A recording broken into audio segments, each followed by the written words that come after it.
This is a presentation of the paper Parafusion, a large-scale LLM-driven English paraphrase dataset infused with high-quality lexical and syntactic diversity.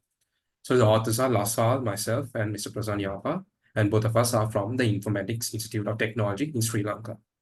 So just to give you an introduction into the domain of what we are trying to do and all, so this is basically based on the paraphrase domain. So paraphrasing is basically rephrasing or rearranging text while retaining its original meaning. Now you might wonder why this is important. Now the reason this is important is because now there are multiple, especially maybe when you work with data, one of the main important things is the volume of it. And with that, you have data augmentation that comes into play. So normally with let's say vision-based tasks, there are many ways that you can do data augmentation. But when it comes to textual data, the paraphrasing is the only way that you can do data augmentation. And because of that, paraphrasing is a core task in NLP. So now with paraphrasing, there are multiple, now this has been in the research for decades, and there are multiple ways that people have, the research have, multiple techniques research have used. For example, one is word swapping, other one is using SMT-based frameworks such as AMR graphs and stuff like that. But with neural-based architectures, they are becoming more and more popular. And one of the most important breakthroughs in this domain is something called back translation. So essentially what happens there is where you convert a sentence to another language and you convert that back again to the source language. So those sort of techniques are being widely used in this particular domain. Now, even though these are much more and more popular, especially with neural architectures, the main reason for that is because neural-based architectures are able to tackle more complex and more nuanced aspects of paraphrasing, where you need to include diversity and all of that. And with that, we see a particular trend as well. Now, one of the largest breakthroughs that we saw was the introduction of ChatGPT. Now, with large language models coming into play, they have achieved state-of-the-art performance in a lot of NLP tasks, or even surpassing many of the pre-existing state-of-the-art models as well. Now, when it comes to this, now new NLP research, now because of this, now to train LLMs, you need a lot of data, you need a lot of computation resources, and because of that, the NLP research has also shifted into low resource domains where a lot of research happens there, where people try to solve problems with less data. And in those sort of contexts, paraphrasing is paramount. Now, one of the main reasons for this shift is because of the LLMs itself. And apart from that, now we see normally in research, what normally happens is we try to improve the methodology itself. Now, what happened here was, now with LLMs, when you improve the methodology, the number of parameters essentially increase, rather than there are very few researchers where they change the entire architecture itself, like coming up with a new architecture, but rather what they try to do is to add new parameters and all of that.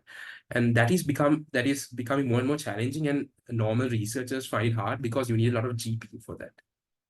Now, having that in mind, these are the research gaps that we're trying to address with this paper.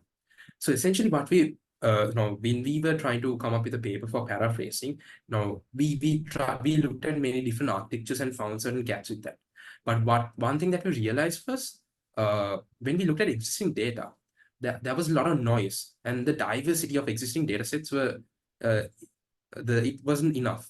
And what we realized was essentially the gap was not in the model methodology of the architectures itself, and it's more from a data-centric standpoint. And the reason this is important is because people have neglected it for a long time, even though this research gap has been proposed since 2010. So like a lot of research work has continuously mentioned it, but most of the researchers haven't addressed this. Now, what we want to do is address in a data-centric approach, where we want to create a large-scale data set which has less noise. Now, when you take a process like back translation, where you convert it from one language and back to the other, there is a lot of noise in that. Sometimes the other language characters might be in that.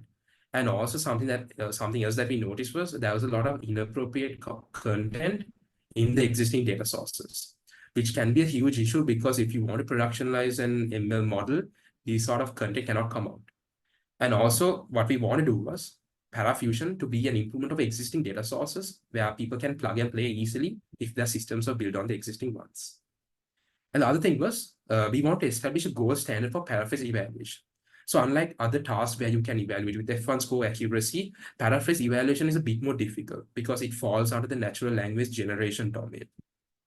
So when it comes to that, what you want to do was actually evaluating multiple different aspects of it. Especially with paraphrases, you want to measure the similarity and also the diversity. So there's no sort of like a unified metric that you can use, and we want to establish a gold standard of evaluating as well. Now, just to give you a summarized version of the related work which has been done. So these are the data sets that are currently being used by research. So first we have the Paraphrase database, PPDB. Now, even though this is a very comprehensive database with 220 million data points, the main issue with it is it has only phrases and words. It's more like a dictionary mapping sort of a thing. Now, this, if you train a model on this, your model will only be able to just output one or two words. It's not a huge thing. And then you have Twitter URL. So Twitter URL, on the other hand, is a bit better than PPDB, but the issue is it has a lot of noisy labels. So if you train a model on Twitter URL, sometimes the model might not generalize well, which is somewhat of a huge issue. And then you have WikiAnswer. So WikiAnswer is also a really nice data set, but the only issue is it has all the data points are in forms of questions. So if you want your model to paraphrase properly, it needs to be trained on both questions and also sentential paraphrases. Now you also have the MS Coco dataset. So this is actually one of the most popular datasets with computer vision, but turns out you can also use it for paraphrasing, where you can actually use the annotations themselves and sort of combine it, mix and match, and build paraphrase on top of that. But the only issue is, since it is not focused on paraphrasing specifically, this is not the ideal choice as well. So then you also have the para-NMT, para-bank datasets. So all of those datasets are based on back translation. So what they have done was they have used a Czech to English neural machine translation system, where they convert the English sentence to Czech in Czech. In all of the datasets, what they have done is there are some improvements. Like with Parabank 1, they try to include like lexical constraints to improve the lexical diversity, and Parabank 2, some negative constraints to impact the syntactic diversity. Now, even with such improvements, there is a still lack of data quality in all of them. And then later came on PAUSE, so paraphrase adversaries from WordScram. So which is actually one of the best data sets out of all, because so there's a huge chunk of the data set which is human annotated. So even though a larger portion of the data set is not annotated properly, the smaller chunk itself is actually quite valuable. Now, so this is the related work. So what we want to do was build on top of this. So essentially use these existing data sources, build on top of this, and build a high quality data set. So this is a sort of like a very high overview of what happens in our methodology. So essentially, when we have the source data set, now as I told before, there's a lot of noise and a lot of inappropriate content in this data, which should not be propagated into these models. So what we essentially do is we go through a rigorous process of cleaning and actually processing this data.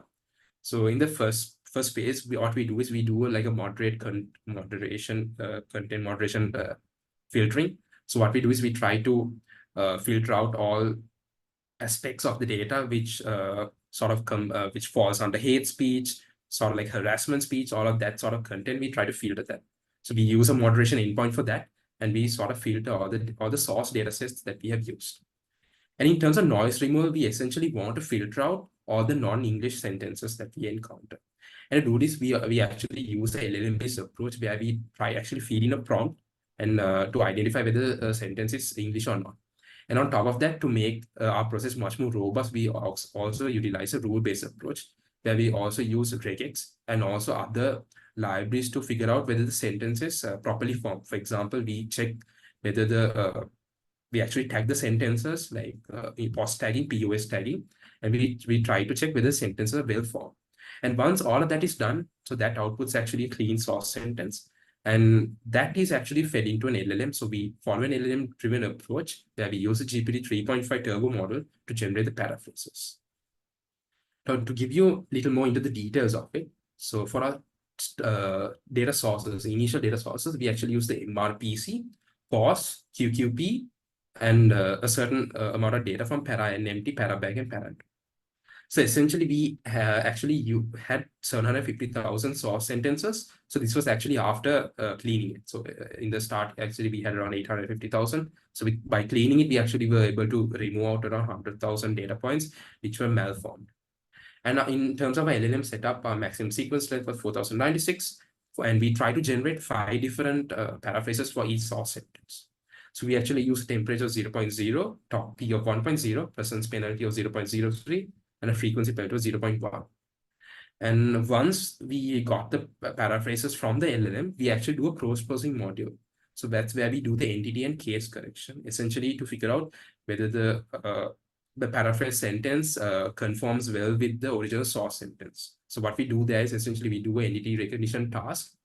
And then on top of that, we check whether the case entities are preserved.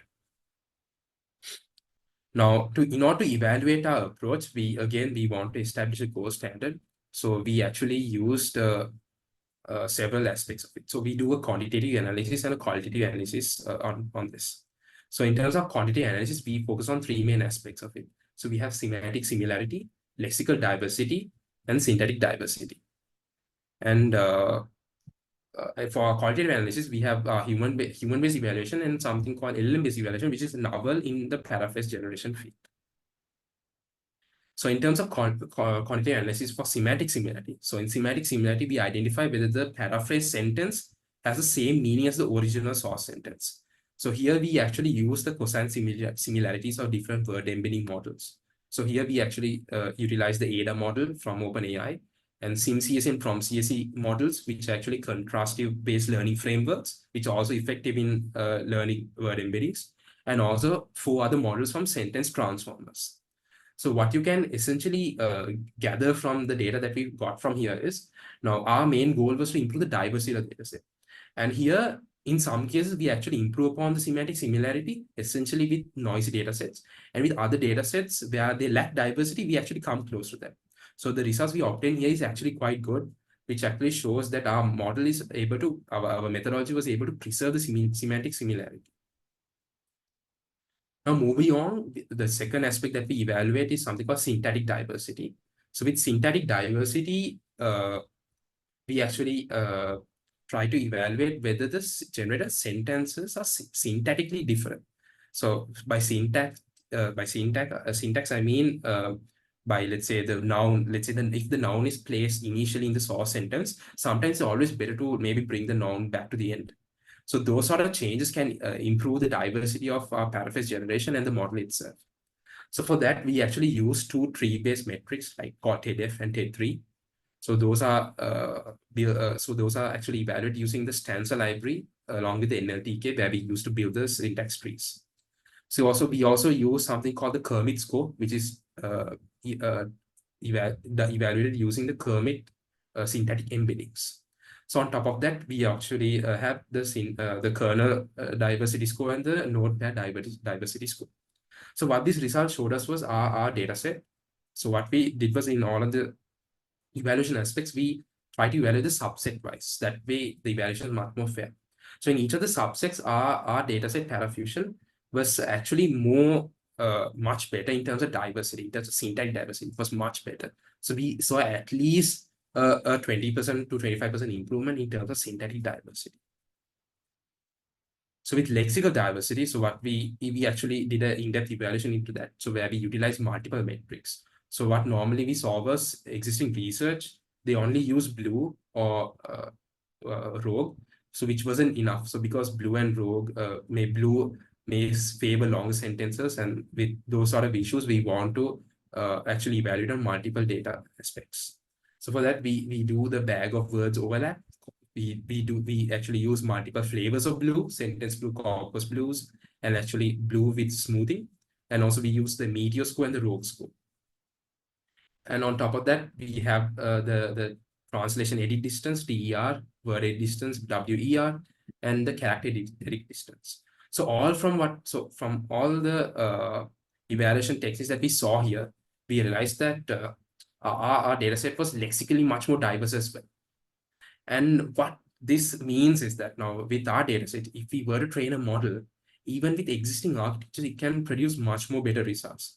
Now, this is really important because improving the methodology or the model architecture itself uh, was not going to be feasible in the long run, because you can't keep on adding parameters over and over again. But we'll have to take a look into the data aspect as well. And this is the first step that this domain has encountered in terms of what we can do with this.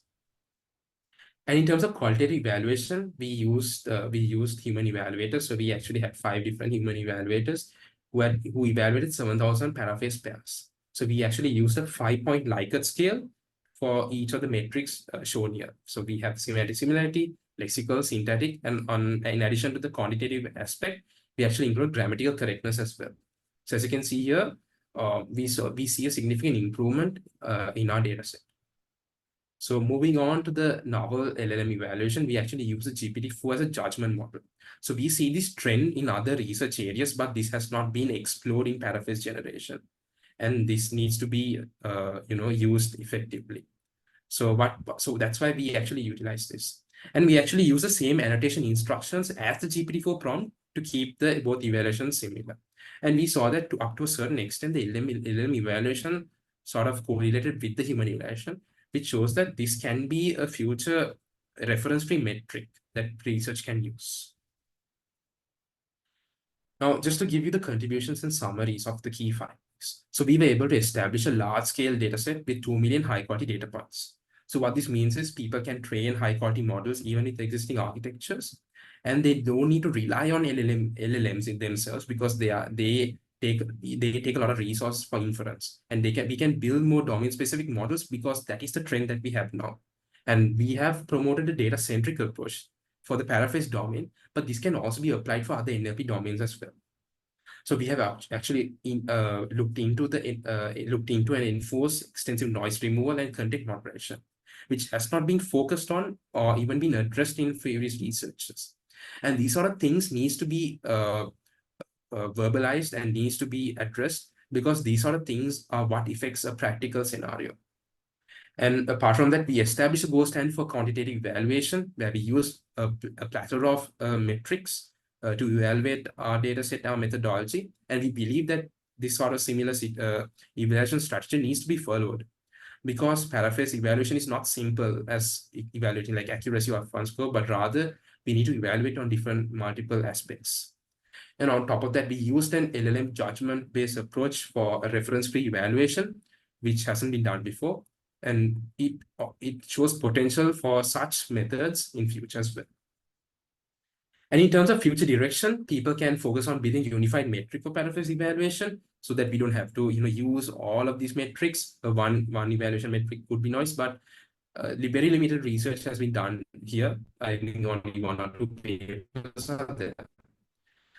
Second is we can benchmark the improvement using these data sets in a more data-centered models. Second is error mitigation. So always with the data itself, they say we took a lot of effort into pushing towards it. But there can be future research which further refines on error propagation and mitigates it as well.